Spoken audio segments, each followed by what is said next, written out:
Today's podcast is brought to you by Audible.com. Get a free audiobook download and a 30-day free trial at www.audibletrial.com/WiseGuyRadio. Over 180,000 titles to choose from for your iPhone, Android, Kindle, or MP3 player. That's at www.audibletrial.com, AUDIBLETRIAL.com/WiseGuyRadio. This is the Wise Guy Radio Show, a podcast dedicated to educating and inspiring through conversations with today's top talents in the world of glass. We will be dissecting their journeys in hopes to deliver actionable content that you, the artist, can start implementing now, helping you grow not only as a creative spirit, but also a successful artistic entrepreneur. With a little organization, relationship building, and your artistic ability, you can obtain greatness. Climb aboard, whether an artist, retail owner, or enthusiast. We have a ton of fun in store for you. Welcome to the Wise Guy Radio Show. Hey, what's shaking bacons? Welcome to the Wise Guy Radio Show, episode number 47.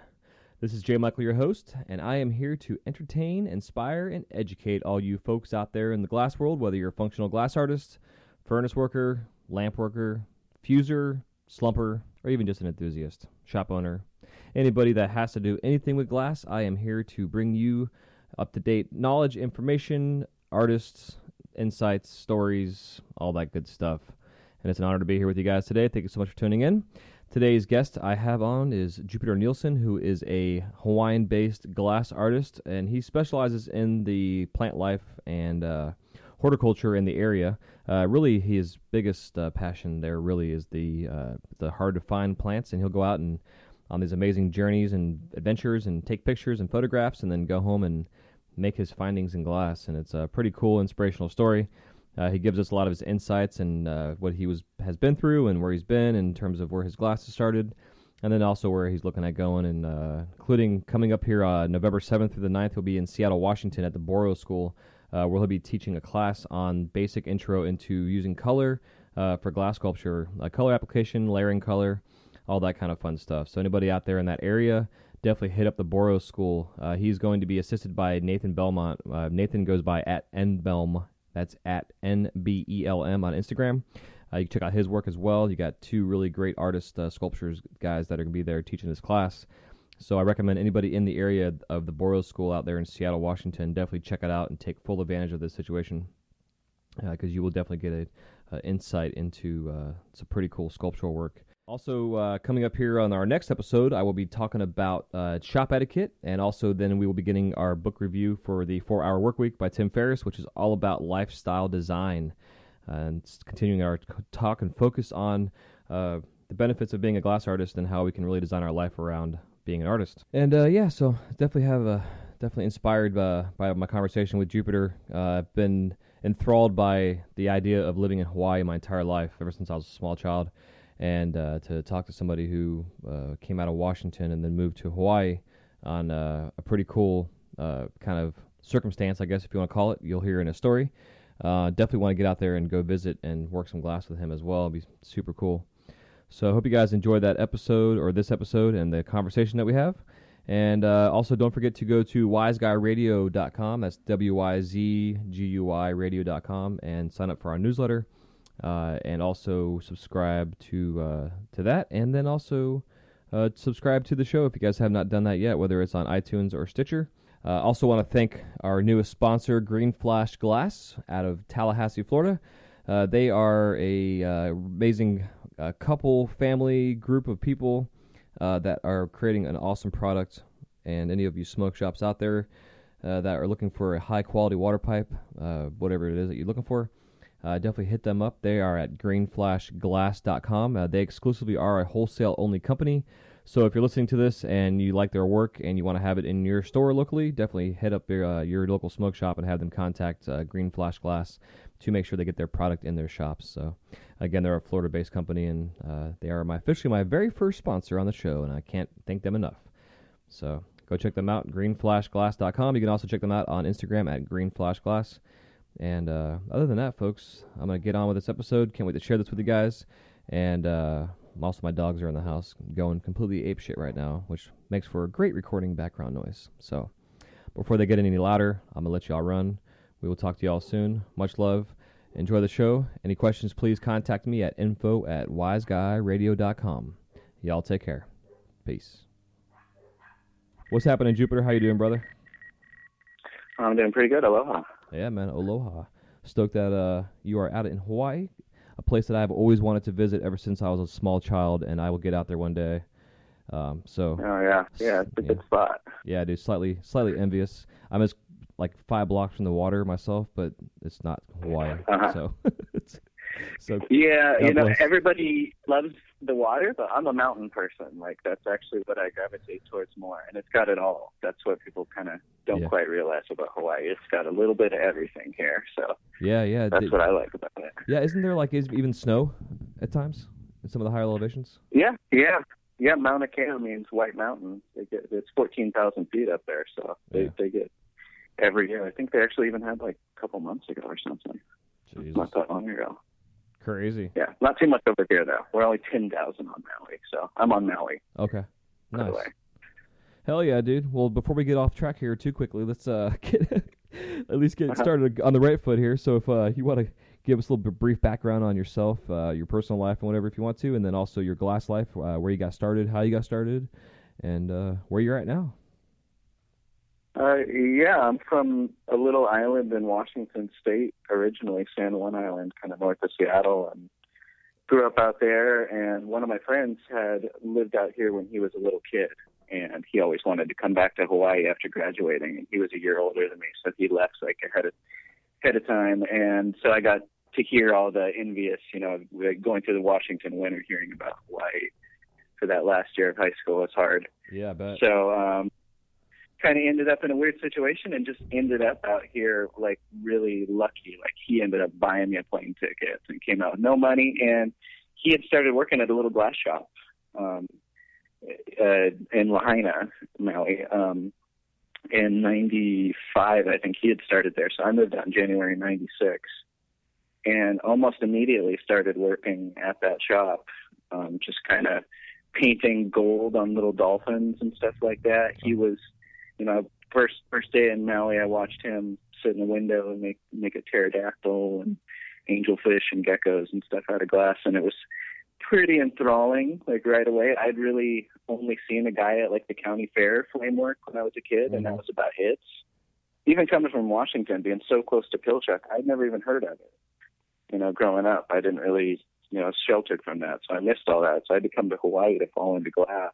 Interesting. And I did kind of grunt work around the shop for just a little bit, and then right away just was able to basically just be paid by the hour to sit in the window and be on display and make glass, and wasn't given like a quota or any of those harsh things that a lot of those shops do a lot of the times. And I didn't have to learn spun glass, which was luckily it just kind of died out at that time. And color glass was just, kind of new. And it was like we had a good stash of like North Star colors from like original batches of North Star colors at that shop that the old owner bought a long time ago, and played around with a bunch of that. And it was kind of like we were told to very sparingly use the color, but that was what interested me rather than making clear dolphins and sharks and whales and stuff like that a lot of people did. Yeah. So I got really into the colors right away. Heck yeah. And so I just sat there in that window for 11 years or so. Wow. Doing 12-hour shifts, like 7 days a week. And for a couple of those years, my buddy and I, we lived like right next door in Lahaina. It was fun time. It was like super cheap rent, and just making glass and living in Hawaii and hiking and body surfing, and it was pretty awesome. Hell yeah. And so, I just did that for a long time, and that shop kind of folded under. Got to work with a few other people over the years that were pretty awesome. Jennifer Umphris started working with me about 8 years into that or something like that. And she was really one of the first people that was really super into glass and like would talk shop with me. So that was pretty awesome. She went into it full on immediately. And then she took off and the shop folded not too long after that. And I've been working on my own ever since. But I feel pretty lucky that like I've been working with plain-work glass long enough in Boro that I got to start when colors, were so scarce and only 20 of them or something at the time. And, cobalt and like exotic green and multi was the shit at the time. Yeah, exactly. Yeah. Like I remember when Blue Moon came out, and yeah, me too. Blue Moon, so awesome. Yeah. And then I remember getting the first batches of Canary and Lava and Cherry, and we worked on a national 3A hand torch exclusively with hacker tips on there at that shop for that whole time. And so that was just like, it just didn't work. It just destroyed those colors, It's so hard to work with them and stuff. But I feel, lucky that I was just kind of paid by the hour. So I got to just slowly like learn and just kind of do whatever I wanted to do and make stuff and just play around. And the only thing that bumps me out is I never learned blown glass, really.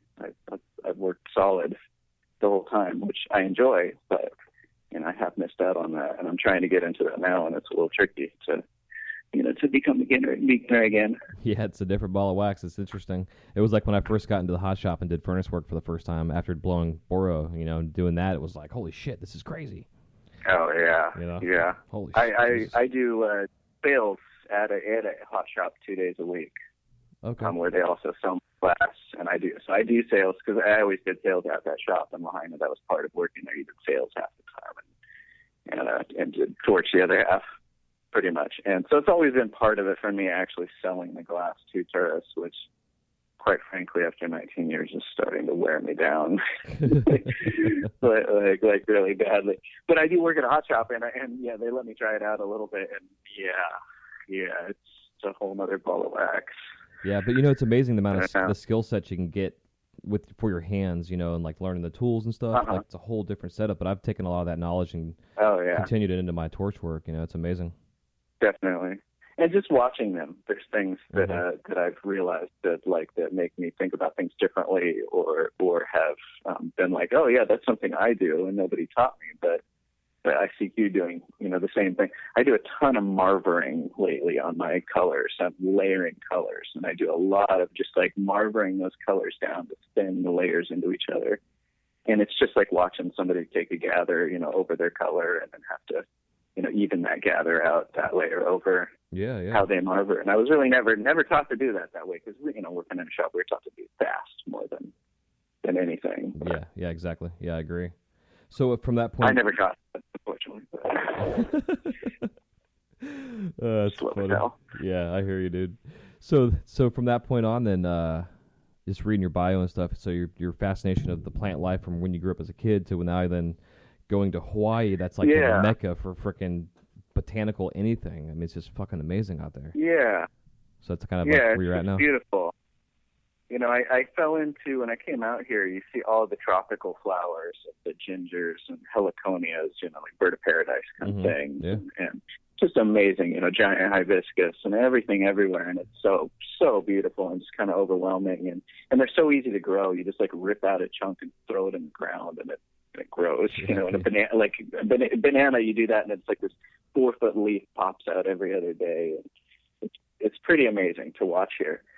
But as I got more into staring at plants, I started to notice that these rare ones that I was seeing in the books, native Hawaiian, stuff that was actually native to Hawaii.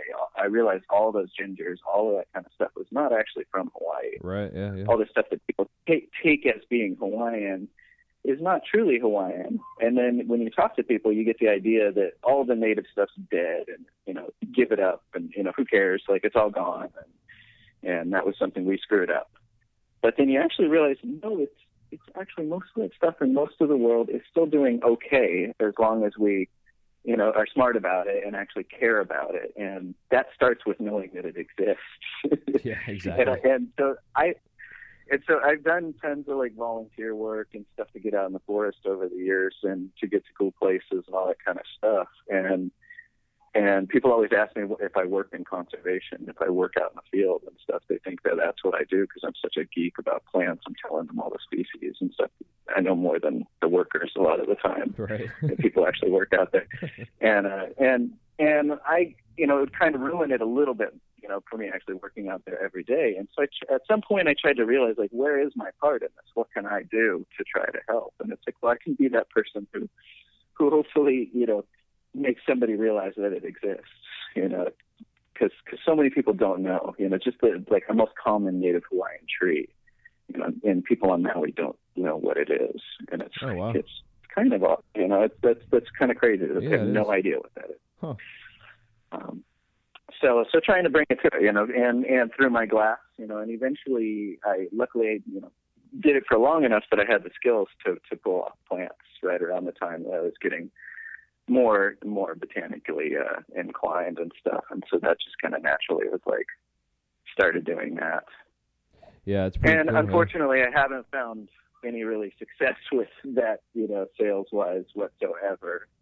People like it, and I love it, and it's really fun every year to create them and stuff. But it's kind of like I take 2 months out of my life to create these pieces that then everyone is just like stands like 10 feet back from, because they're so afraid that it's too fragile. You're right. And they don't realize that I spent the last 2 months, in and out of a 6,000 degree torch and out of an oven back and forth. It's like it must be pretty tough if it survived me. I am not super gentle with them. But if you're going to make a plant or an insect or something like that, shouldn't it be delicate? If you have the skills to sort of make those welds correctly and make things thin enough, it sure seems like it's a good idea to actually try to do it, a little bit more delicate, because plants are delicate. Yeah, exactly. But it's been hard for me because no one wants to buy these things. I can't even find, galleries that will carry my work. Most of my stuff is sitting at home. Huh, that's crazy. I won the niche award for flame working last year, and it's like I can't really even get anybody to show the piece that I did. It's a leafy sea dragon, kind of thing, and it's definitely very leafy and crazy. But like I'm really not that worried about shipping it at all. As long as I know my welds are good. That was the very first thing I was taught by my friend who taught me. He would take my turtles and he'd go, "Oh, that's nice," and then he'd flick the fins off at me, and that got the point across. Oh man, I had the same shit right happen to away. me, dude. That's so funny. Yeah, totally. Because you're selling to tourists, and to people who their only connotation with glass is their mom yelling at them not to touch it. Yeah. Yeah. And so then if you make them afraid of it by making something shoddy, it's then they don't blame you as the glass artist. They blame glass, in general. So it's like you shoot all of us in the foot by making a bad product. Yeah, it's interesting too, thinking about like the correlation to the functional glass scene. Like for the longest time, I was always wanting to get like really detail and like make fragile pieces in a sense, and I always stayed away from it because I was worried about more form over function and stability. Mm-hmm. And then all of a sudden I started seeing some stuff coming out. I was like, that's like looks so fragile and so whatever, not stable. But then it was selling for a shitload of money, and it was being consistently selling for more money and more money. And look at Buck's work that's out there. It's like his stuff's freaking crazy. It looks like it could just fall apart, but it's really, really strong and durable.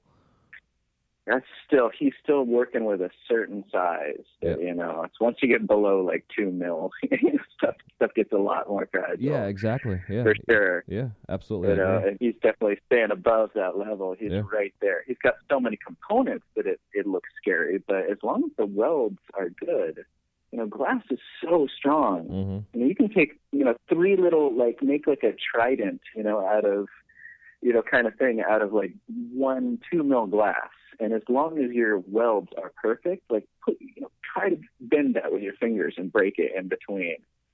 And it's so incredibly strong. Like it takes a lot of force to break it. But if your weld is just slightly off, or you boiled it, or something like that. Yep. Just a few things can go wrong to cause that to be that much more fragile. And really all that is laziness most of the time, not having the time to go back and weld that, make that weld perfect, especially now with hand torches. I can't believe I worked with a hand torch without one for I think I only got one like 4 or 5 years ago. Dude, I got mine like oh 8 months. God. Yeah, I got mine like 8 months ago, bro. I'm like, what the fuck have I been waiting for Really? so long? Like, what the hell? Really? Yeah, dude. Like, I could do some welds on my and Carlisle. I bought it off but... of Amazon. Yeah, totally. What the hell? It's ridiculous. Yeah. I've actually bought one for several friends just because they didn't think it was required kits, and I'm like, you'll see. Yeah, it's that and a blow hose. You have to getting your have hand it. blown. Yeah, you got to. It's a requirement for sure. Man, that's Yeah, crazy. it just should be there. It's a little dangerous too. I just helped Wesley Fleming. I was teacher day, the studio assistant for him at Penland. And all the students having hand torches. It was definitely, I think we had a couple of tweezers laid down on them. Yeah. Actually, and yeah, some classes it might not be the best idea for everybody to have hand torches. Yeah, it's like a bunch of lightsabers around the studio or something. It's crazy shit. Yeah, that too. Yeah, I haven't seen anybody burnt yet. I'm really close to getting myself, because these little orchids that I'm making lately, I'm just pointing it right back in my fingers and stuff all the time. Mm-hmm. Thinking more about the piece than my body. Yeah, the sacrifices we make, right? Yeah. I haven't got myself I burnt myself last night, but not bad. Just on the kiln. But I haven't got myself with the torch in quite some time. Good. Yeah, same here, man. Knock on wood. For sure. Yeah, man. So have you looked at like conservatories or botanical exhibits, or like do you guys have like flower shows there or anything like that? I have, I've definitely thought about that plenty, but out here, those things, are so underfunded that it's really like you got to do everything, and I'd have to like go to another island or something, to do it. It's not super easy on the island here. And in these pieces, that when I'm doing the native ones and stuff, I'm spending, like I said, at least a month, making them, and it's just so many little bits and pieces, and doing all the sort of research ahead of time. And I usually want to go out hiking and actually see the plant again and try to get close to it, and realize that I needed to take a picture of the, where the leaf meets the stem, or how the roots grow, or something like that you can never find a picture of online, because you need to look at the underside of the back of it or something that you realize it doesn't. It's kind of a crucial thing. Trying to find that, because I can't make them perfectly accurate like the Bloshkas did. Yeah, I was going to ask about that. I'm not an alien, right? So I'm trying to fudge it, but you try to find the something, the whatever it is that captures the flow of that thing that makes it look like that, and it's They tricky. So it's a lot of experimentation. Yeah, I could imagine, dude. Especially using the colors you're using, but they still have this. Oh shit! I've hit my microphone, making all kind of fucking noise here. I'm like an Italian in here talking about my hands and shit. But yeah, they definitely have like such a sense of realism to them. Like I remember when I was first looking at your work years ago, and I came across it, and I was like, oh my god. It took a couple double takes at your work to realize that it was actually glass. And it's like you're saying with that exhibit at Harvard, it's like, it's amazing how people can create glass that way to be studied by fucking scientists. Like, we're going to create funguses. I got to go there last year, and it kind of hurt my brain. Like, I couldn't imagine. I know it was crazy for me, because I know a bunch of the plants intimately. They had like 5 or 6 plants that are in my backyard here in Hawaii, because he went to Jamaica at one point, so he's got all these tropical species, and there's just, I'm looking at them and I can see all the little things that I notice. It's just like, that's stupid, but that's there. Like, how did they do that? But they had one benefactor that paid for their entire career, their whole lives. Yeah. I wish I had that. I could do some pretty awesome stuff if somebody would fund me. That's the thing. I'm so stoked to see that's what's so great about the what's happening in flame working right now, and what's happening in the pipes. It's like everybody's finally getting paid for what they deserve, and so they're actually getting to make these cool pieces that everybody would have got to make one of, and then it would have sat in their case like I'm doing right now. And then they never get to make another one, because they have to go back to making spoons, or for me turtles, geckos, whatever pays the bills. Yeah. Kind of thing, because unfortunately life does get in the way at some point. Yeah, for sure. And you got to pay the bills. So But then it's trying to maintain that balance of paying the bills and having fun and paying the soul and making the pieces that aren't worth it. And, you know, because there's always going to be those pieces. If you're not making those pieces that aren't making any money, then you're kind of not an artist, I guess. I don't know. You have to do them because you have to do them. Yeah, exactly. Yep. Because they're just going to come out one way or another. Yeah, it's like an author trying to write a book. But if you're so down from being broke. What's that? Yeah. I was just saying, it's like an author having to write a book. Like you have these, you know, this story in your head. You just got to get it out and got to put it on paper. Yeah. Whether you get paid or not. Yeah, it's interesting though, man. Because like I know, like do it, but I know early on in my career when I was first going, and I started off just with the art of it and the sculpture and stuff. But I'm the guy that taught me initially, then introduced me to another glass artist, this guy Daniel Sharp, who gave me some basic foundations for my glass blowing techniques. But it was like, every time I was making this shape of a spoon, I'm like, oh man, this thing would be a really pretty perfume bottle. But then I'm like, well, I know I can make a pipe and sell it. Where the perfume bottle, I might make 50 of them and sell 2 over like 6 months. But I can make 100 pipes and sell them tomorrow, you know, kind of thing. So it's always that, you know, that stupid struggle, which I don't like, but it's just the reality of how business is. You know, it's always there. It's always there, and I think anyone who thinks that like all the, you know, you take your favorite artist or whatever who you think is super highbrow, and they probably have like an account at Walmart, you know, that like they're selling, you know, corporate artwork or doing photography for them, you know, something like that they just never advertise, you know, but that's how they're actually making the, you know, paying the bills. Everybody's got to make, you know, they got to make their small stuff, and that's how you get the skills. To make, you know, in glass, you know, all these people, you know, one of your interviews, you were talking about kind of going right to, you know, a lot of these guys jumping right up into selling stuff really big. And it's like, you know, you don't even know what, you know, how many color companies out there are, you know, so how it's like you're good, but you're not, I don't know, because art should just be art. It should be whatever you can get away with, and it's cool. Yeah, to an but extent. In glass, there does have to be a lot of technique behind it. Yeah, exactly. Yeah, you got to have a foundation. I want to see good seals, good welds, good color, all that stuff, just as much as I want to see, you know, see something creative too. Like it needs to be clean, you know.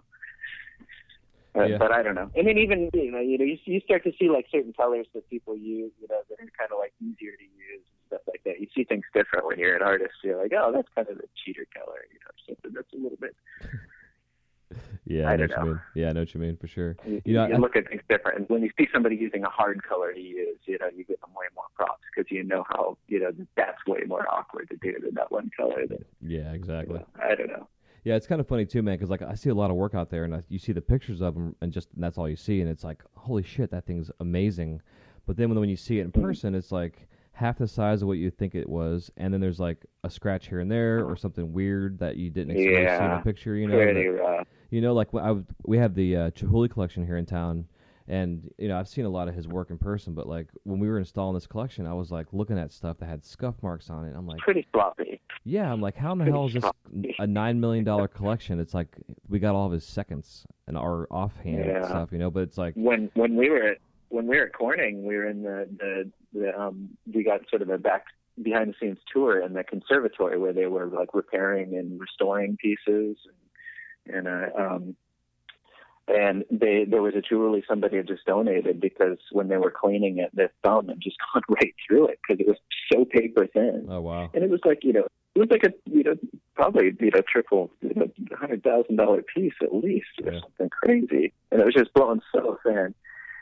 Yeah, you know, I like to see. So that, to me, if you're really loving everything, you should have put your hands sort of all over that piece at some point and, like, looked at it and, like, I feel like I do that at just about everything that comes out of the kiln. Like, you know, I'm stoked, even when I just make dumb little frit pendants or something that are, you know, so boring and so basic to me or whatever, I'm still excited to open the kiln and see what they look like in the morning, you know.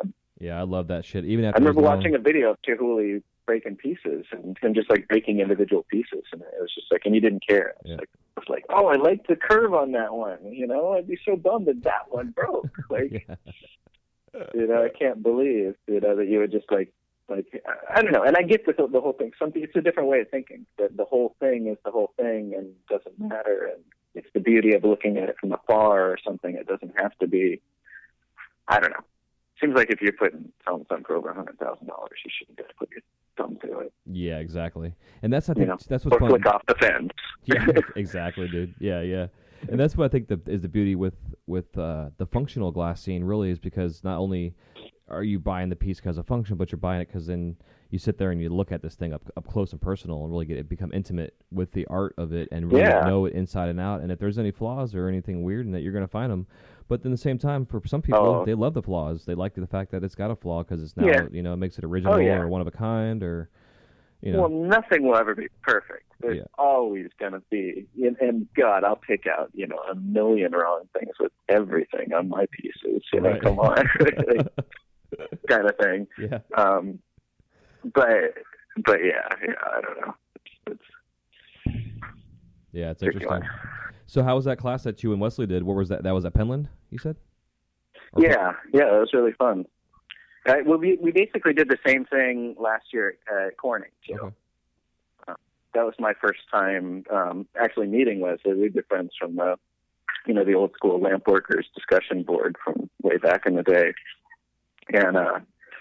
And so he asked me to do that last year and then asked me to do it again. It's just been really fun. I love traveling, and I don't get to do it much recently. So it's just a good excuse to get out there and get sort of be at Corning, be at Penland, get your name in those places. I feel like I'm a little isolated out here doing what I'm doing, and the scene's getting so big, and I'm sort of out here by myself. So it's like I got to get my name out there, get my face out there, get my glass out there, all that kind of stuff. So it felt like a really good opportunity to go do that, and both of the times it's been really fun. I mean, Wesley's amazing. If anybody doesn't know his work, go check it out. Wesley Fleming. Yeah, exactly. Yeah. At Vetrobod on Instagram, and he's just like it's amazing. It's kind of tricky because a class like that, it's one of those things that it's like, man, you got to sit here for 10 years to be able to make a weld like that. Like what he's doing in soft glass, it has to be done perfect, right the first time to do it that small. But everybody can pull something off, and it was really fun, really cool to see. Nice. It's tricky for me because I don't work in soft glass, and he does, and so the teacher's aid, I tried trying that and totally filmed like a beginner and everything. Yeah. It was definitely tricky. Funny little burns on my arms from Moretti rods exploding on there. Man, a couple months, I guess it was 2 months ago, I was working over at Disney, and in the Mexican Pavilion at Epcot is where I was when I first started working there, was my home base, and now we have our jewelry makers, the bead makers that do all of our stuff that's in there. And so I went there to cover a shift on a Sunday, and my manager knew I was going but didn't send any Boro there. It was all soft glass, and it was all Moretti. So I just did like mandrel beadwork all day, and it was dude, I was like, I made a fucking mess, everywhere. There was little shits. Had you ever done it before? Not too much, really. I've done some stuff, but I was always like, I don't like this shit. I'm burning it, It's fun. Oh yeah, it was a challenge. It's fun. It's different. The colors are beautiful. Oh man, the palette's incredible. I know. Yeah, so it was. They all have their pros and cons. I got to play around with a couple of rods of like cooler color, like 96 COE, what they're like working on the furnace that Wes had, and I liked that a lot better. That felt kind of a little bit more stable to me, and the colors were still vibrant and beautiful and really cool. But and then I thought that would be actually interesting to learn because then potentially people could actually incorporate it into the furnace work. Could be cool. Yeah, doing slump work or whatever, all kind of stump sucking stuff and everything else with it. Yeah. It's kind of most of that stuff's in that range from the Mount COE. It's just the colors are just so different than Boro, so it's always fun to see when you're used to your color palette and how crazy totally. It can be.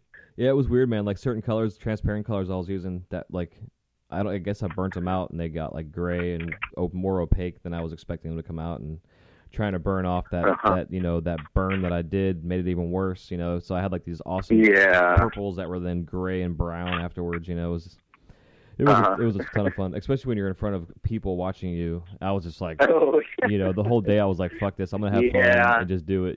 Are you good with that? You must be good with that, because I never was. I did it for 11 years at that shop, and I never, ever got used to people, like, staring at me. I'm like a private kind of person, doesn't really like, I don't know. It was hard for me. Yeah, it's interesting. And what I find, too, is that because we have 3 different places that we do work there, like, I started off at the Renaissance Festival, so it was already, like, thrown to the wolves with demonstration stuff, But then, with the Disney thing, I mean, I literally, when I was in Mexico, we would have, like, 40,000 plus people come through in like 2-3 days, come through our store. Wow. And no, not everybody stood there and watched, but there was times where I had like 50, 60 people crammed into our store watching me make Olaf or whatever I'm making. And, like, I always find like the first piece. That's almost anonymous though at that point though. That's so many. Yeah. Yeah, for sure. It's weird. But, like, I always find no matter where I'm at working there, the very first piece I'm always overly anxious and a little nervous about. And then once I get past that first piece, I'm good to go. But it's getting through the first piece from the very beginning that, like, sets my whole day off. But it's also, I find, like, I don't know, it's weird. It's a weird thing. I'm really shaky around anyone for the first time. Like, the first time of the day, even, same thing. Like, it's weird. If it's just like friends, like somebody who doesn't do glass, like nothing, I'll just start working, and like my hands are a little shaky anyway. But when I get like just somebody new, or I did a demo at AGI years ago, and it was like just hundreds of my peers in the audience, and first time meeting Robert Mickelson and Lewis Wilson watching, and Steve Sizemore was there, and everybody had. And I was so nervous. I mean, the rods were just clinging, 2 inches, like trying to, stick one end to another end. And it was like I hit it 2 inches up the rod or something. But yeah, give it a couple of minutes and it usually fades. Shit. I'm a little bit nervous for my upcoming class I'm going to be teaching in Seattle in November, because I'm like that. It is my first time teaching a real class. Even I've taught so many people over the years and stuff, but yeah. I'm worried that I'm gonna look real shaky for the first 15 minutes or so. Hopefully, people give me that little bit to finally look like I'm professional. Yeah, get your warm up. I always find like that kind of situation when I'm teaching classes. I'll go ahead and get started on the torch before the class starts. So like as the students are filing in, I'm already on the torch and they're like coming in and getting situated. And, I'm just like saying hi to everybody as they're coming in. It's right on. Yeah. That's what I was thinking about doing, because that actually usually helps too. Yeah. Once you're already doing, rather than just getting on when you're on, everybody's staring at you. Yeah, when you're cold and they're looking for you being nervous, and is he nervous? Is he shaking because he's got too much coffee in him? Like they start questioning. Yeah, you, or at least you think they're questioning you. I'm gonna be. Oh yeah, so they are. Yeah. Hell yeah. Well, yeah, man. But I think everybody's stoked to see everything. So I'm just stoked to watch anybody anytime. So yeah, I'm in the same boat. That's what I go to those things just to watch. So yeah. Well, hey, dude, tell us about the class a little bit more. To kind of explain about that, because you got a platform here to talk about. Yeah. I've been teaching people over the years, at that shop, kind of anybody who would come in new and start, I'd kind of give them the training, and most of the people, like I said, were kind of just doing it as a job, super into it and stuff until Jennifer Umfus started working there, and got to give her some of her, first couple of years of instruction. She took off right away, and she's taught me, probably more than I've taught her over the years. But got to give her first instruction. And then my friend Nathan Belmont, who's here on the island, got to, kind of teach him over the years little bits and at that shop and stuff too. And he's actually going to come along and TA for me. So that's cool to have a little backup too, because we kind of do the shop that we all started out of, we put on color a little different. We encase things different, and just for some reason I've never seen anybody else do it exactly the same way, and I don't understand why, because it seems like it's a good way to do it. It seems like everything's been done, and I'm sure there are other people that do it, but so just to have a slightly different mentality coming from that background of it. So I think it'll be really helpful for people, this whole sculptural knowledge set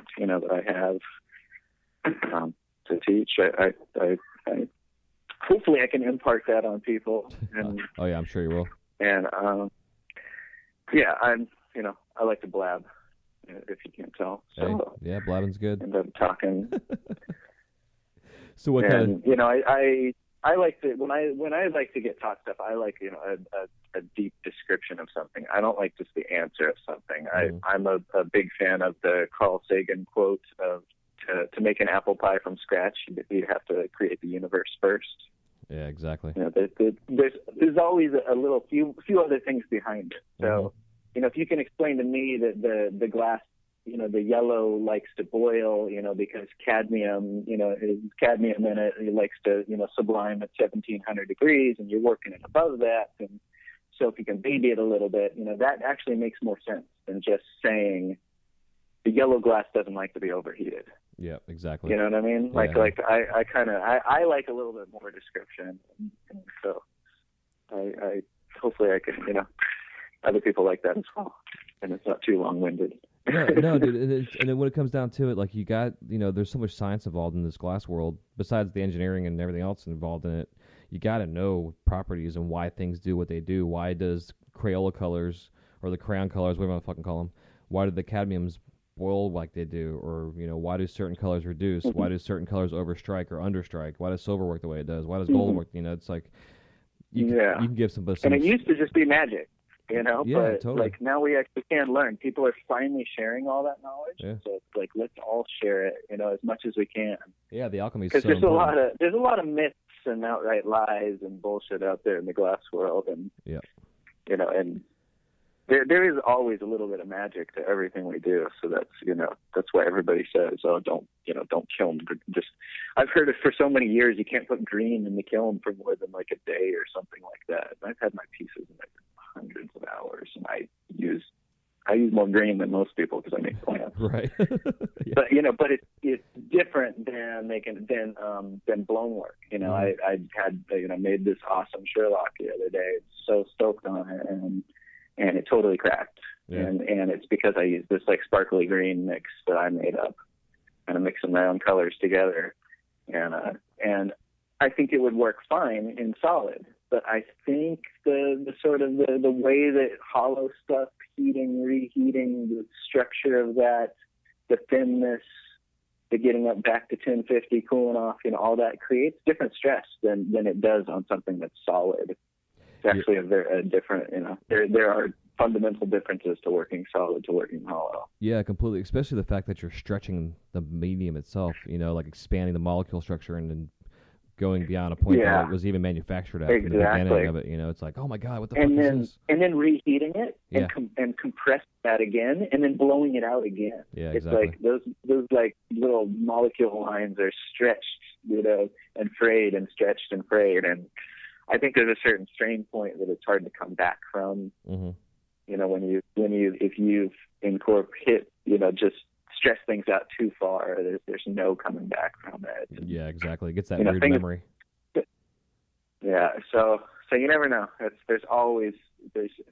Look at Lino Tagliapietra, working on 80 years old. I watched him at the Tacoma Glass Museum working on his 80th birthday. It's like there's always more stuff to learn. Yep. There's, you should be able to creating new stuff and constantly, anybody who just says, oh, well, that's the way, I found this way works for me. It's like, if that's the end of your learning, then, that's the end of your art. I don't know. Yeah, man. There's a million more things to do. Oh, yeah, it's crazy. It's amazing. Like, every day I learn something new, even if it's just like a fine-tuning a technique or using my left hand instead of my right hand for something, like just little stupid shit that comes up. It's like, wow, I didn't even think about that. It's pretty cool. I definitely dig it. Yeah, definitely. So, and that's what I love about taking classes, and going to these things is not necessarily I'm gonna, the first day I'm gonna teach leaps and because I think it's a really good way to learn layering color the way I do it. So all my leaps are like 3 layers of color usually, so you just get this really interesting depth, and you can come up with so many color combos and things. So I'm going to work on that, and then orchids and plants and things like that. And I think, those sort of little fundamentals you get, by doing something simple back and forth. And that's going to be at the Borough School in Seattle, November 7th to 9th. For anybody, there's still open slots. And my brother Nathan Belmont's coming. He does awesome, crazy sculptural stuff and totally different styles than I do, but still in a similar theme, and we work in a similar way. So if I can't answer questions, he's going to be there to answer them. Nice. So it should be fun. Yeah, man, I'm stoked. Yeah, just kind of a real quick, interesting story. You mentioning Jennifer Umphris. She was a catalyst into me getting my job at Disney, kind of a thing. When I was first learning, because I started off with sculpture, but then I really jumped into the hollow glass, and my fine-tuning skills for my sculpture work really wasn't there. And I knew the Disney gig was mostly sculpture. Like, we don't do a lot of blown glass there, except for in the furnace area. I did do some, I did a hand-blown slipper, and I did Cinderella's carriage. Like, there were some things I did that were blown glass, but most of it's all sculpture. And at the time, I was really learning how to make octopus or octopi, and I saw Jennifer's work and was just completely blown away by how amazing her octopus are. And so I was trying to find my way in that of my style and what I was going for, and I could almost find it. And I was I hit her up one day. I was asking her some specific questions, and she gave me very specific, detailed answers on response on how to further my my learning what I'm doing and figuring it out. And it got to a point where I was when I did my interview, my initial going there and showing them my work, I had this amazing, really nice octopus sculpture that I made. And that was really what helped me get in there, was that they could see, because a lot of the stuff we sell there is sea life and fish sculptures and turtles and what have you. So that was a big point. Octopus shows you got skill too, because that's not an easy critter. Yeah, exactly. Yeah, I agree. So I was definitely, once I got the job, and I was actually given the yes, I got the gig 3 months later. She was the first person that I hit up as thank you so much for your insight kind of thing. So, yeah, right on. So knowing that she got her skills in a sense and foundation through you, it's kind of a fun little circle. I probably showed her how to make octopus, I'm assuming. Yeah. I've made them forever, but her style is so different. Like I said, she immediately knew that's what she was doing and just took it to a whole nother level. Yeah. And she really started doing those kind of octopus a little bit more after she moved to Seattle. Okay. Yeah, she's doing amazing stuff now. She's gotten to a whole nother level doing cast work and all kinds of cool stuff. She's a real artist.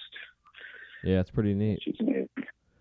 So what other extracurricular activities in Hawaii are you into?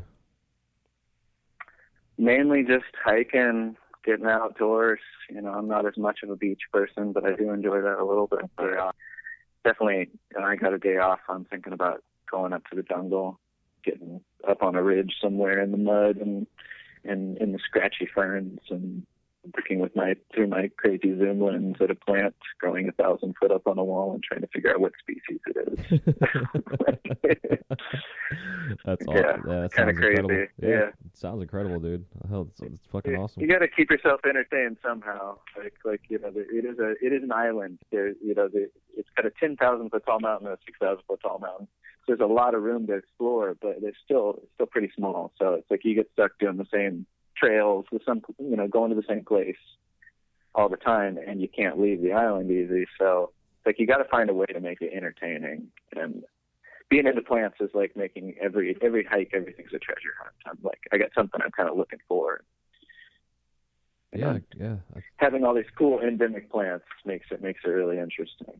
Yeah, it's fascinating. I know, when I travel, I try to find botanical gardens wherever I'm going, just for native plants in that area, because I'm the same way. I'm a big plant nerd. And I remember when we went down to Honduras and came across, they had a botanical thing there, and it was just completely mind-blowing. This the size of the ginger plants and the hibiscus and everything. It was just it's just gorgeous. Yeah, the bromeliads. Yeah, the tropics are a whole other thing. I grew up watching National Geographic and all that stuff, and anytime I remember there was jungle things, tropical things, that was definitely always what I was really interested in. And so when I came here, I remember my first real day up in the jungle. It was kind of I think it was still January, and I'm sitting in a river eating a guava. It was just kind of, I knew that this was the place. 5,000 foot cliffs on either side, water, 1,000 foot water fall over here, and it's pretty epic all around. Just looking out in the backyard. I still never fail to realize how beautiful it is here.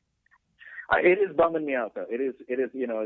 I keep telling everybody is, when I tell people I'm from Hawaii, I always get the sort of like oh, so poor you kind of thing, or they're jealous or whatever. And it has it's definitely got its cons here too. And I'm thinking about even leaving here at some point, just because it's not good for glass. My career's not getting any further here. And I was telling you, Oxy is, I haven't bought it in a long time, but I had somebody new to the island went in, and Airgas quoted them $190 for a K-tank. It's crazy. For a fill. and liquids above 800 for the smaller one. So, I got a concentrator 7 years ago or something, and took my tanks into them and flipped them off and walked away because I hate those guys. Mm-hmm. They're not only are they too expensive, but they're like one of the worst businesses I've ever dealt with. Anyway, they're no fun. Yeah, it's fucked and up. So it makes it really, really hard out here. Yeah, they just treat you like dirt. Well, dude, that's anywhere. Oh shit, that's like really. Yeah. I thought it was just Hawaii because I was a haole. Oh no, dude, I was getting treated like dirt. No, it's everybody. They immediately they're like and it sucks because they have like a monopoly in this country for being the oxygen suppliers. Mm-hmm. I fortunately have a mom and pop I deal with, and they get their shit filled at Airgas, but I deal directly with the mom and pop that I've been dealing with for over 10 years, and they're awesome, Nice. So it makes a big difference, pricing wise. There's not the call for it out here. There's not the volume of use, so it's just there's nobody doing it. So it makes it hard for me. This concentrator I have this Vigalia is what it's called. I got it from Kimberly Horn at Pyronamics, and it's a 10 liter per minute unit. It works really good, and but it's still, I've got a Phantom and a GTT, and it only runs the center fire, the links, at probably like 75%. Okay. Of what a lynx could be. Yeah. But I can turn on the outer oxygen a little bit, so it actually feels hotter than just a lynx to me. But for 99% of what I do, even if I was on tank oxygen, that's actually fine for me. Yeah, the detail stuff. Yeah, makes sense. But now that I'm trying to get into blown work, and I've been trying to make pipes these last couple months, and it's just like, man, I need a big bushy fluffy flame, and I can't get it. There's just no way. And so I need to get one of those, invest in the high volume oxygen thing. I've been thinking about that for a long time, but yeah, it's a good investment. Up and down.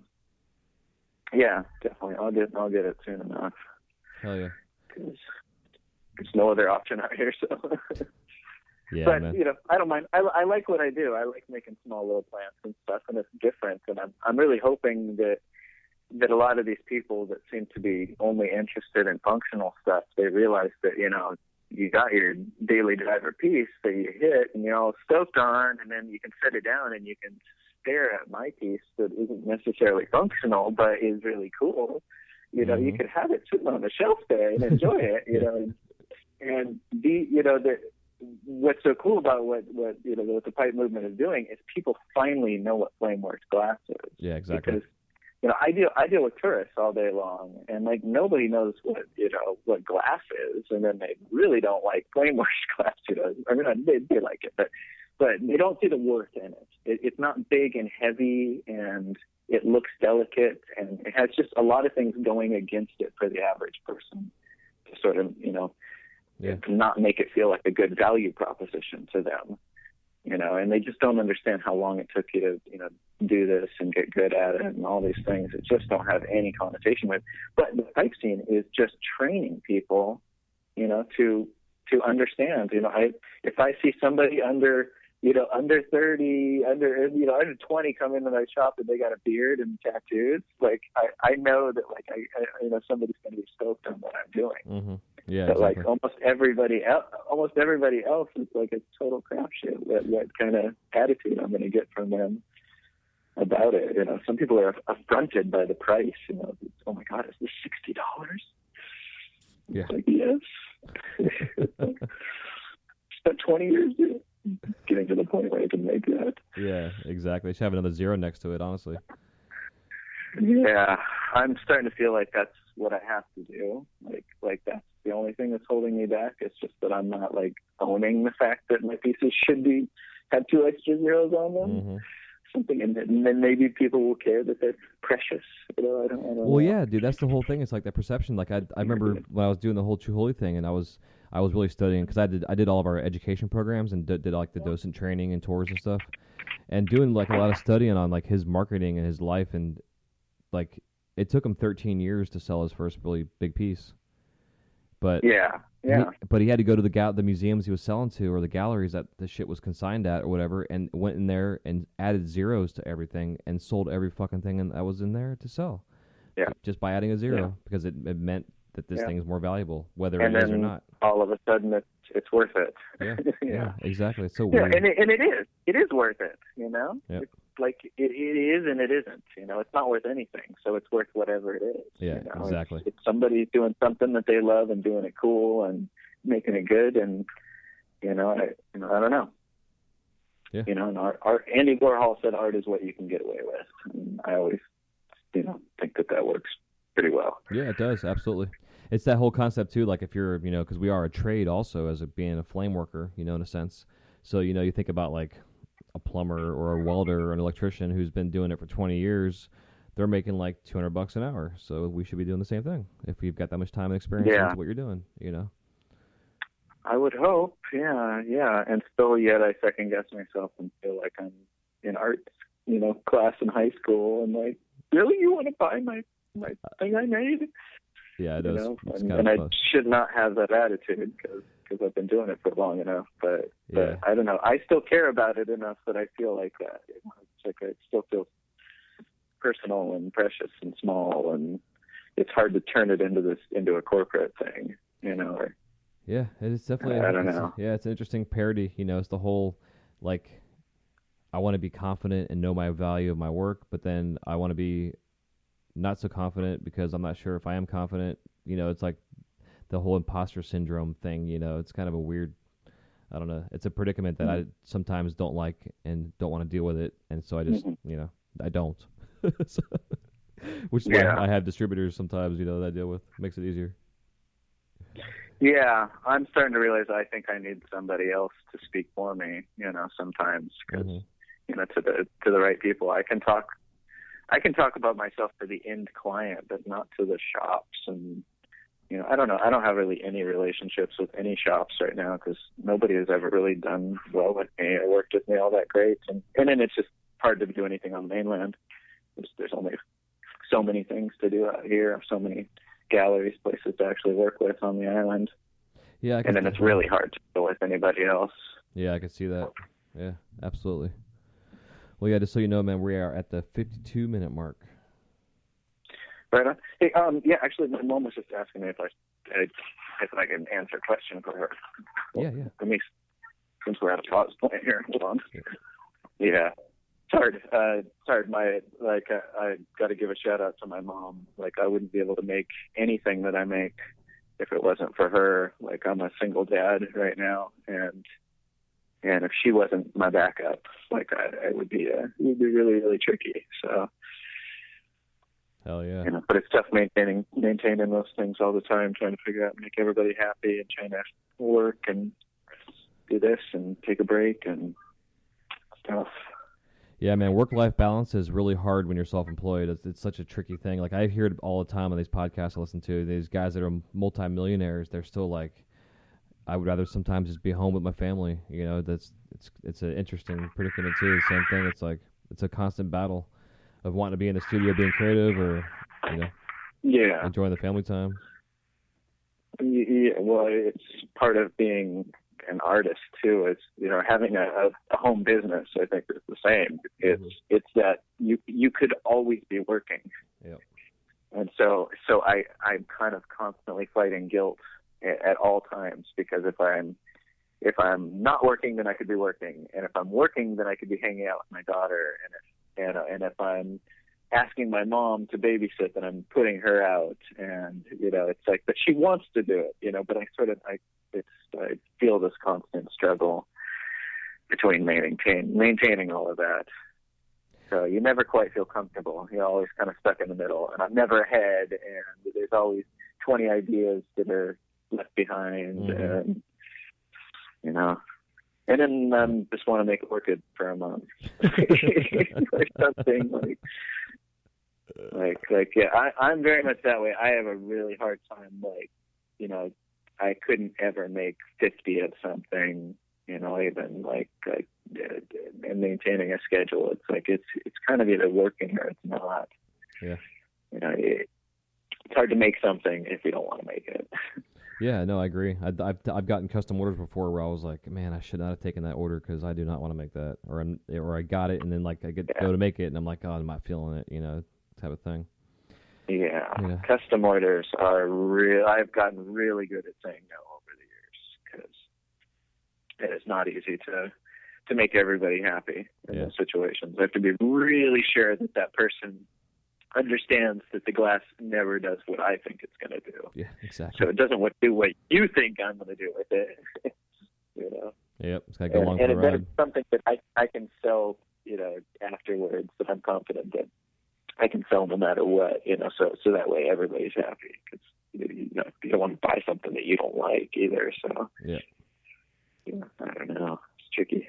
Yeah, it sure is, man. It's all very tricky. That's why I was kind of glad to move out of my garage and get out actually into a studio space because, I was the same way. Like, I get up in the morning and do yard work or play with my animals or my wife or kids or whatever, and I'm like, damn, I could be out there working on this so-and-so's order and instead of being out here. But then I knew I could do it at night instead. But then I go do it at night and I'm a little more tired because I was playing all day. It's it sucks. Yep, I hear you. Yeah, I'm definitely not. There's no winning. But it's just trying to trying to not beat yourself up about it. I think is the most important part. Trying to actually not feel all that guilt, because it's just there. It's not doing any good. So, and it's just life. It's all good. Everything's kind of gray, and there's no one right way to do anything. Just like glass, there's a million ways to go at everything. Yeah, exactly. Yeah, I think that whole makes us human element too. It's like if we're not experiencing this emotion, then maybe we shouldn't be doing it because we should be experiencing this emotion. Makes us feel humble and human at the same time. Yeah, definitely. Yeah, and being humble, I think, is a good thing, especially in the glass world. Yeah. You use a touch more of it in some cases, but it's tough when everybody's, loving you. Yeah, I know. Stay humble. Yeah. Yeah, for sure. Yeah, I've always been told I'm a little bit too humble sometimes with certain things. I'm like, oh, I didn't know there's such a thing, but I'm not a pushover, so I don't know. We'll see. Yeah. It's kind of fun. I don't think that's a bad quality. Not in my book. Yeah, awesome. Hell yeah, dude. Well, I guess to kind of move forward, before we kind of do that, I'm going to take a quick break to thank our sponsors, and we will be right back. All right, we're back. So, cool. Yeah, dude. I can sit and talk to you all night, brother, but I am fucking exhausted. So, right on. Yeah, definitely. Just being almost midnight. So, yeah, dude. So let's jump into this lightning round here. But I definitely want to do a little follow up too with you after your class that you do. So I'm really curious to talk about that process of being of teaching a class.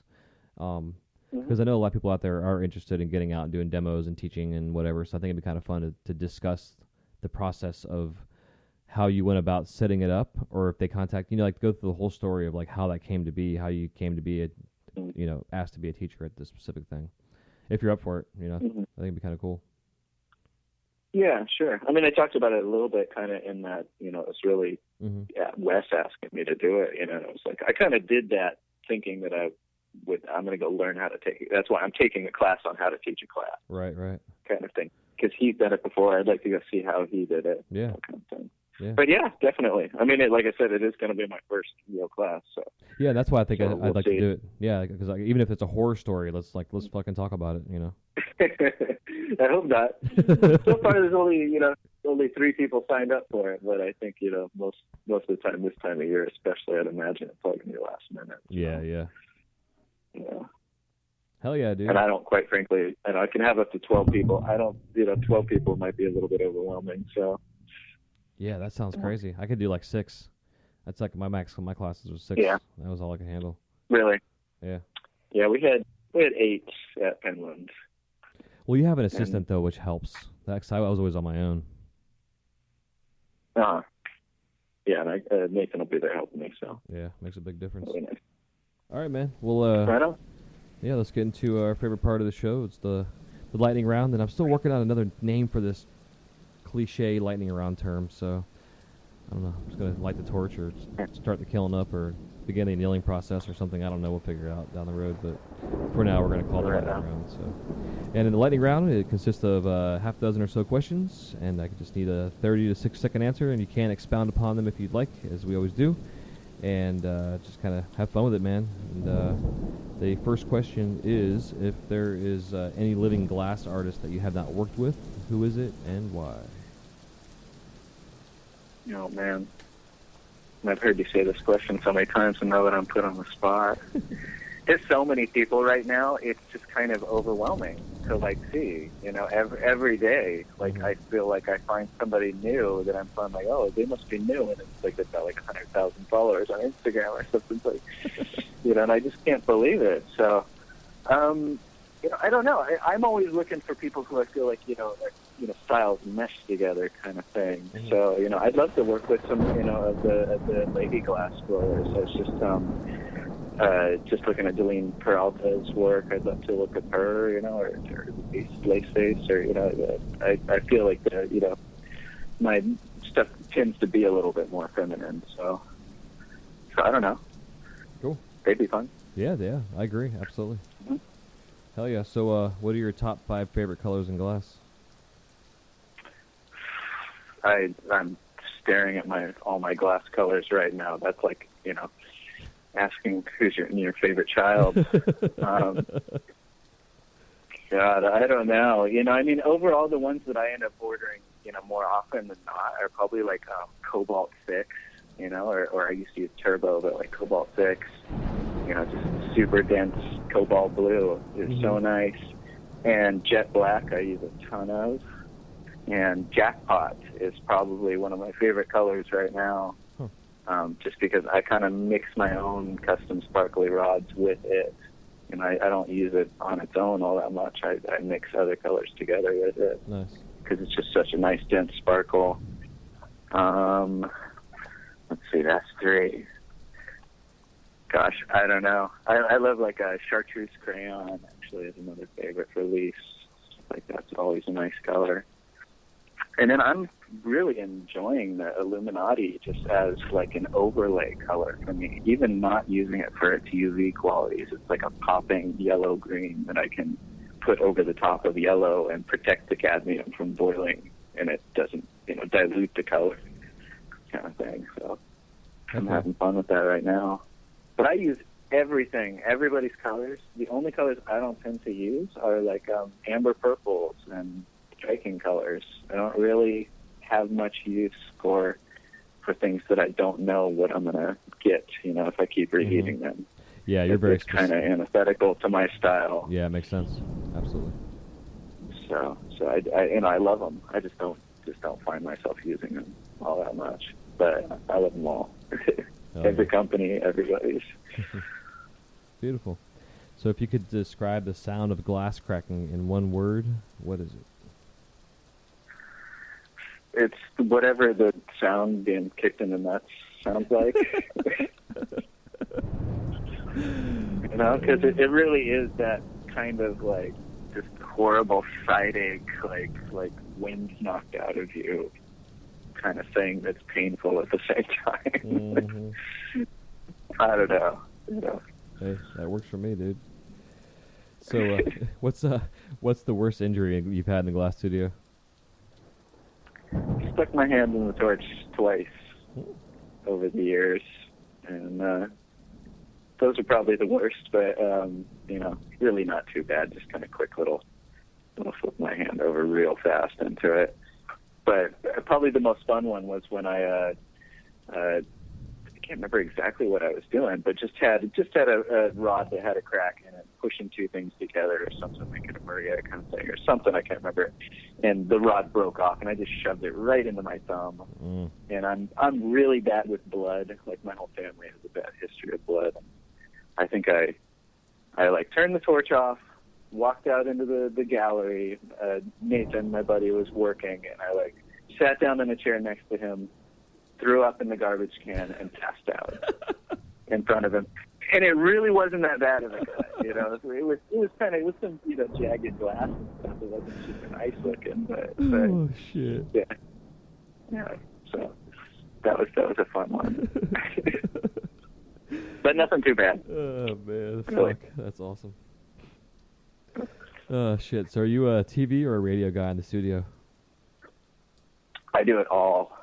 I'm out here so much, and I like media and stuff. So I've got Spotify, I've got my podcast, I got audio books. I've been doing Audible forever, so sorry I couldn't give you Hey, it's all good. a deal on there. And I hooked up a PC out here, and I got a 37-inch TV in front of the bench, that I actually use mostly for putting pictures up and stuff when I'm trying to figure out sketches and things. But I'll turn on Netflix and things when it's only stuff that I've watched before. It's the only thing I can, it's basically I'm just listening to it. Yeah, so. Same here, exactly. But I get bored of podcasts. I get bored of music. I get bored of audiobooks. It's like I gotta mix it up. Yeah.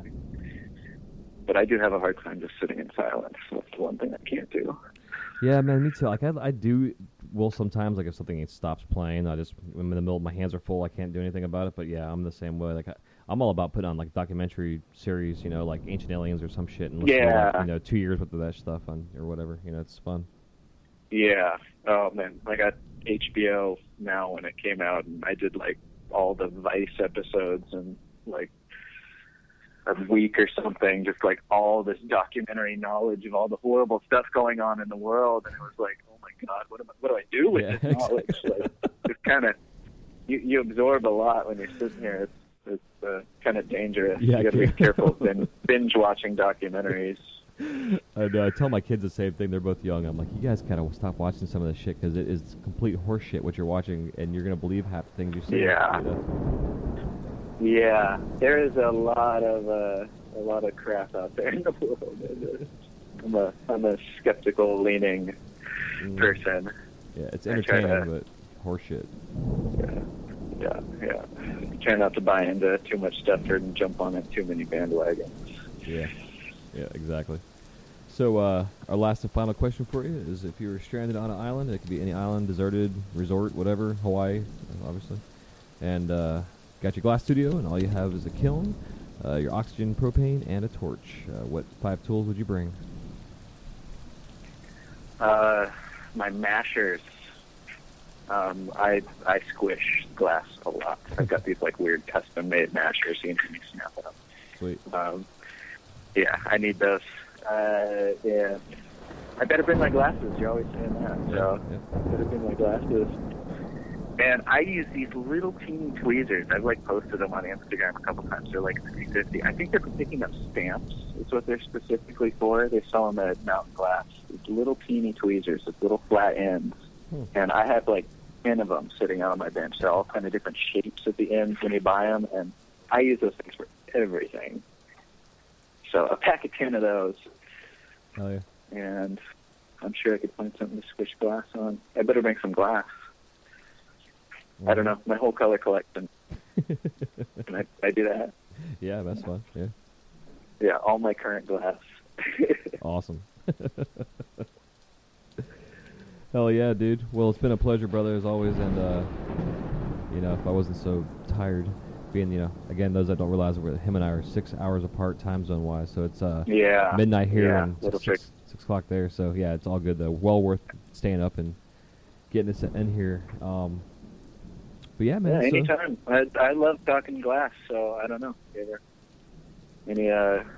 I love podcasts where it's just people hanging out, a bunch of people get together every week and talk about whatever they're thinking about. I don't know if you ever want to do something like that, but dude, I'm all about it. It'd be fun too. Yeah, fuck yeah. Yeah.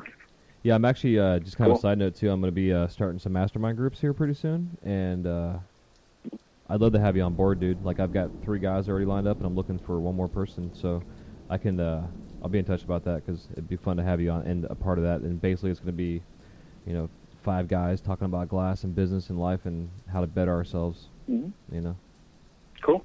And they're all family, Right on. they're all guys that have kids, too, so it's an important thing. Yeah, I understand. Yeah, exactly.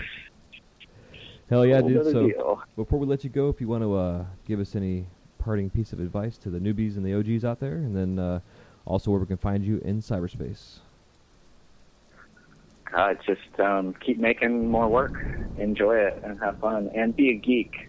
Find something that you're a geek about, and then you've got a subject to impart on your glass, something to then take. If you're just a geek about the glass, that's cool too, but it helps to have something else to bring to that. So that's a good one. Yeah. And then I've got a website, JupiterNielsenFlameworking.com. You can probably just Google Jupiter Glass Maui, any of those things together, and it should come up. And because everybody spells my last name wrong. And same thing on Instagram. It's just Jupiter Nielsen on there. My last name is Nielsen. Literally spelled it wrong on my birth certificate, and the doctor corrected it. You can see it. But yeah, that's kind of. I mainly, I people can friend me on Facebook, but I don't really have a page, and I don't post there much. I really enjoy Instagram, just being photos, and I love the feedback I get from people and stuff. So search for me on Instagram. Hell yeah, and I'll have all this, all the links and info in the show notes as well for you guys, so make it easier for you. And then the Bolero School is my upcoming class, November 7th to 9th. Check out them. They got an Instagram, and they got a good website. Sign up on there, and they got Mark Lamley's coming next month. I wish I could go take that class. Okay. Sweet, dude. Well, yeah, man, it's been a lot of fun. And my, I guess my next goal, really, before you leave there, if you ever decide to move back to the States, is for me to come visit before you do that. So. Yeah, anytime. Anybody who comes out to Hawaii, please come say hi. I'm always bummed when I hear somebody came to the island and didn't say hi. I just had some folks here the other day. I took them out hiking and stuff. So just because they were on Instagram said hi. Oh man, I'd love to come have you give me a fucking tour of the nature there. Yeah, I actually enjoy being tour guide. So give me a reason. Yeah, dude, I'm buying tickets right now. Sweet. This is a pretty good, cheap time of year. It's actually a good time, actually, right, like August, September, is it? November. Okay. Yeah, flights are empty, hotels are cheaper. Cheap is relative. Yeah. Yeah, exactly. Cool. Well, that's good to know. I'll put that on my notes here because I definitely want to get out there. Yeah, definitely. Awesome, dude. Well, enjoy your evening, or I guess coming into your evening now. And yeah, you too. Yeah, good. I'm gonna go to bed. Cool. All right, man. Hell Thanks yeah, for talking to you. Yeah, likewise, dude. Appreciate and once I get the show will be out on Monday, so I'll get it all edited up and I'll send you a link. Do you have an iPhone or a Droid? iPhone. Okay, cool. I'll send you the iTunes link. Even though you already subscribed to the show, but I'll give you the link anyways. That way you can share it. I use a podcast aggregator. Oh yeah, that's right. The built-in ones never work good for me. So, but then it sucks for everybody because then I don't give them star ratings or thumbs up on Stitcher or any of those other things. So yeah. I do feel bad, but yeah. All But good. I actually I give at least one of my podcast like Patreon, like give them $1 a month, because I really like what they do and I feel like they're not, it's the only way they're going to keep doing it, kind of thing. So maybe something to look into too. There's always a few nice people. Okay, hell yeah, right on, man. Well, thanks again. Hope everybody enjoyed this conversation with old Jupiter Nielsen. Hey, real quick, dude, I meant to ask you earlier. Your name, is that where'd that come from? I thought there was more of a story behind it. It is on my birth certificate. It's Jupiter Orca Nielsen, too. There's lots of orcas out in the San Juan Islands where I'm from, Washington, so that's that. But Jupiter was literally like they were going alphabetically through through the dictionary and like naming out names, and Jupiter was one that they got at J, and it stuck. So cool. Fun. I like it now. It works now. Yeah. Elementary school is fun, but yeah, I'm sure kids will make fun of anything. So exactly. Good. Adults do too, man. Yeah. But I definitely have, over the years of on the Lampergers forum and probably on Instagram and stuff, people don't think they just think it's my avatar, name. Mm-hmm. They don't think it's my real name, so that's kind of cool. Yeah. Because that is a danger, man. I don't know anybody's name in the flame working world right now, and that's like, some people put their Instagram names are just like this, leap speed, like who knows what they're really saying, and to me, I'm probably saying the wrong word. If I actually looked at it, I'd realize, you're something totally different than what I've been saying. Yep. Because, yeah, I mentioned that a couple weeks back, talking about shipping packages, and I have like Dab Queen on the name. Yeah, address, yeah. And I had somebody send me a piece recently that they hadn't cleaned off and sent through the mail, and it's like, and it was a pendant. I don't even do that, like deal with that yet. And it's like, really, like, people are that slacker about it. You were talking about that on the podcast. Yeah, but clean your shit if you want it fixed. Holy shit. Come on. Yeah, a wet nap is all it took. Yeah, Jesus. Well, I guess on that note, man, I am going to go pass the fuck out. Yeah, right on. Hell yeah. All right, aloha. All right, homeboy. Take it easy, dude. Yeah, man. Nice. Peace. Good. Take care. Bye. Bye-bye.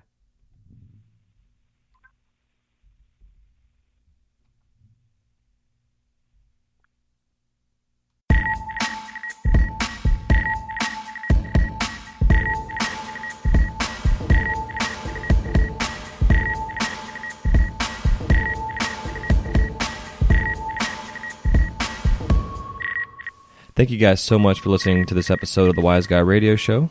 If you have any questions, comments, or remarks, please leave them in the show notes page area where it says comments. We'll see you soon. Have a wise night.